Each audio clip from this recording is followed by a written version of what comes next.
జిల్లా క్రైస్తవుల శాంతియుత ర్యాలీ క్రైస్తవ సంఘాలు, వైఎస్ఆర్సీపీ పార్టీ కార్యకర్తలు, కాంగ్రెస్ పార్టీ కార్యకర్తలు, సిపిఐ మరియు సిపిఎం పార్టీ కార్యకర్తలు, అన్ని ప్రజా సంఘాల నాయకులు, కార్యకర్తలు పాల్గొని కలెక్టరేట్ కార్యాలయం ఎదుట నిరసన చేపట్టడం జరిగింది. అనంతరం సిపిఎం పార్టీ నాయకుడు కత్తి శ్రీనివాసులు మీడియాతో మాట్లాడుతూ, సర్వమత ప్రచారాన్ని రాజ్యాంగం మనకు కల్పించిన హక్కు, దీన్ని అడ్డుకోవడం చట్టరీత్యా నేరమని, హిందూ, ముస్లిం, క్రైస్తవులు వర్ధిల్లాలి అంటూ నినాదాలు చేస్తూ నిరసన చేపట్టడం జరిగింది. ఈ ప్రశ్నకు జవాబు చెప్పవా? హిందూ, ముస్లిం, క్రైస్తవులు ఎవరైతేనే మానవులే. హిందూ, ముస్లిం, క్రైస్తవులు ఎవరైతేనే మానవులే. వర్షించు మేఘమాల, స్పర్శించే చిరుగాలి. వర్షించు మేఘమాల, స్పర్శించే చిరుగాలి. ఎండా వెన్నెల పారే నీరు, కులమని మతమని వివక్ష సోపవు. కులమని మతమని వివక్ష సోపవు. హిందూ, ముస్లిం, క్రైస్తవులు ఎవరైతేనే మానవులే. ఎవరైతేనే మానవులే అవసరం ఉన్నది.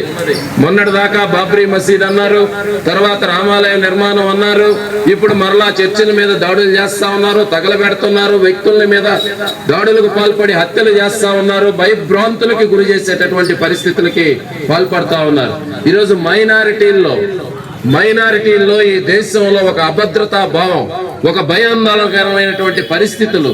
ఈ బ్రిటిష్ వారికి వ్యతిరేకంగా మతాలకి, కులాలకి, ప్రాంతాలకి, సంప్రదాయాలకి, వాటన్నిటికీ భిన్నంగా మేమంతా భారతీయులం, ఇది మా భారతదేశం అని చెప్పి పోరాడి సాధించుకున్నటువంటి మన స్వాతంత్ర ఫలాలు ఈ దేశంలో ఉన్నటువంటి ప్రతి ఒక్కరికి కూడా సమానంగా అందాలి అనేటటువంటిది ఆకాంక్షతో భారత రాజ్యాంగాన్ని రూపొందించారు. ఆ రాజ్యాంగంలో ఏ మతం వారైనా, ఏ ప్రాంతం వారైనా, ఏ కులం వారైనా ప్రతి ఒక్కరికి రాజ్యాంగ ఫలాలు సమానంగా అందాలి అనేటటువంటి దాంతోనే ఆ భారత రాజ్యాంగాన్ని రూపొందించుకుంది.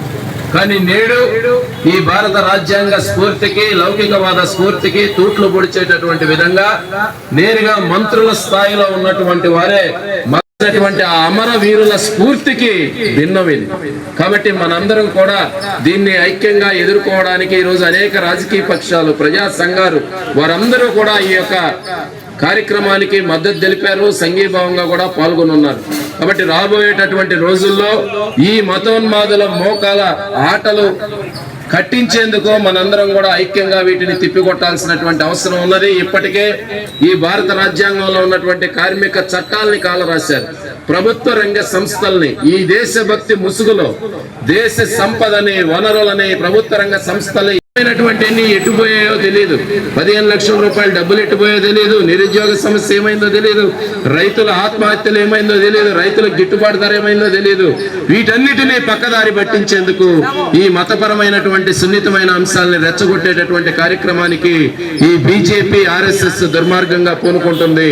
దీన్ని మన అందరం కూడా ఐక్యంగా తిప్పికొట్టి ప్రజలందరం కూడా నాటి బ్రిటిష్ వ్యతిరేక స్వాతంత్రోద్యమ స్ఫూర్తిని నేడు తిరిగి తీసుకురావాల్సినటువంటి అవసరం భారతదేశంలో ఏర్పడింది. కాబట్టి మీ అందరికీ కూడా రాబోయేటటువంటి రోజుల్లో ఈ బీజేపీ, ఆర్ఎస్ఎస్ మోకలు చేస్తున్నటువంటి దాడులకు వ్యతిరేకంగా ప్రజా పోరాటాలలో సిపిఎం పార్టీ కూడా ముందుంటుందని చెప్పి నాకు ఈ అవకాశం కల్పించింది. దేశంలో బీజేపీ, ఆర్ఎస్ఎస్ అధికారంలోకి వచ్చిన తర్వాత మైనారిటీల మీద, ప్రత్యేకించి ముస్లింలు, క్రైస్తవులు ఇటువంటి ఉన్న మతాల్లో నివసించేటటువంటి వారి మీద టార్గెట్ చేసి దాడులు చేసేటటువంటి దానికి ఈ మతోన్మాద మోకలు పూనుకున్నాయి. ఉత్తర భారతదేశంలో ఈ పేట్రేగి భారీ తీవ్రత స్థాయికి చేరుకున్నాయి. కానీ దక్షిణ భారతదేశంలో ఆ రకమైనటువంటి పరిస్థితి ఎప్పుడూ లేదు.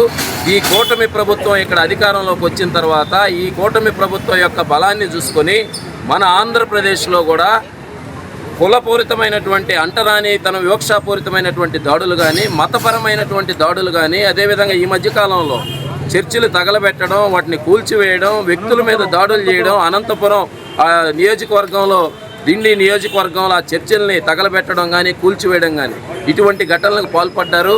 ఇది ఎప్పుడూ కూడా తెలుగు రాష్ట్రాల్లో ఈ పరిస్థితి లేదు. భారత రాజ్యాంగ లౌకిక స్ఫూర్తికి ఇది విరుద్ధం. దీన్ని కాపాడాల్సినటువంటి బాధ్యత ప్రభుత్వానిది, పాలకులది. ఈ ప్రజల్లో ఒక విశ్వాసాన్ని, అభద్రతా భావాన్ని లేకుండా చేసేటటువంటి పరిస్థితిని ప్రభుత్వం తీసుకురావాలి. ఇటువంటి చర్యలకు పాల్పడినటువంటి వాళ్ళ మీద చాలా తీవ్రమైనటువంటి చర్యలు తీసుకోవాలి.